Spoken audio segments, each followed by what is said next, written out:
Developing news in New Orleans. The front office is heavily monitoring an elite backfield prospect for the 8th overall selection. This move signals a massive shift in offensive succession planning for their veteran dual-threat weapon. If you love the Saints, subscribe to help us reach our 1,000 subscriber goal. Stay tuned for the full breakdown. I am tracking a significant development in the pre-draft evaluation process regarding the New Orleans Saints, and it is a storyline that directly challenges the conventional wisdom of positional value in the top 10.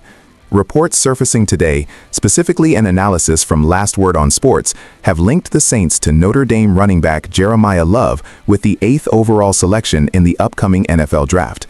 When you look at the landscape of the league right now, this projection is fascinating because it signals a potential philosophical shift, or perhaps a doubling down, on how this front office views its offensive identity under Clint Kubiak.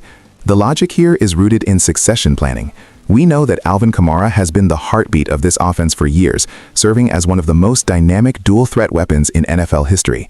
However, in this business, you have to be forward-thinking, and the reality is that the franchise must prepare for the next chapter in the backfield. Jeremiah Love is rising on draft boards precisely because he mirrors that versatility that New Orleans covets.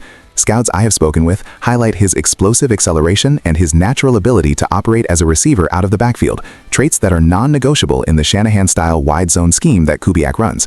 The projection suggests that drafting Love at number 8 isn't just about taking a running back, it is about acquiring an offensive weapon who can create mismatches immediately.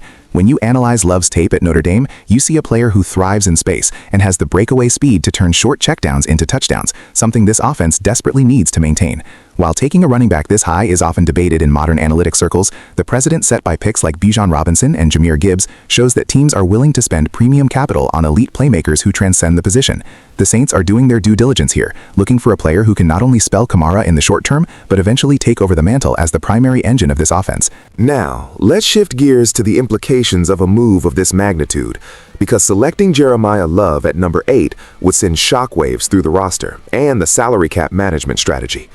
From a personnel standpoint, this would be a direct indictment on the current depth behind Kamara. We have seen Kendre Miller struggle to stay on the field due to injuries, and Jamal Williams, while a reliable veteran, offers a different skill set that is more about power than explosion. Bringing in a top-tier rookie running back signals that the front office is not comfortable banking on the current reserves to carry the load if Kamara were to miss time or eventually depart. Furthermore, we have to talk about the financial component.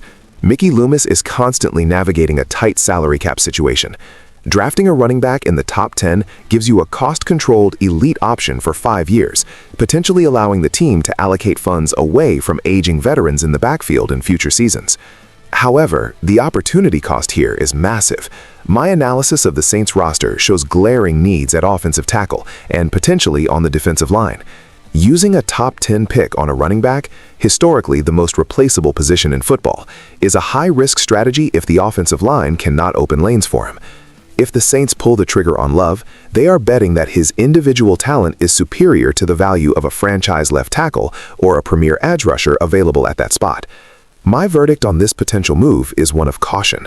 While Love is an electric talent who fits the scheme perfectly, the value proposition at pick 8 is incredibly steep, given the other structural holes on this roster.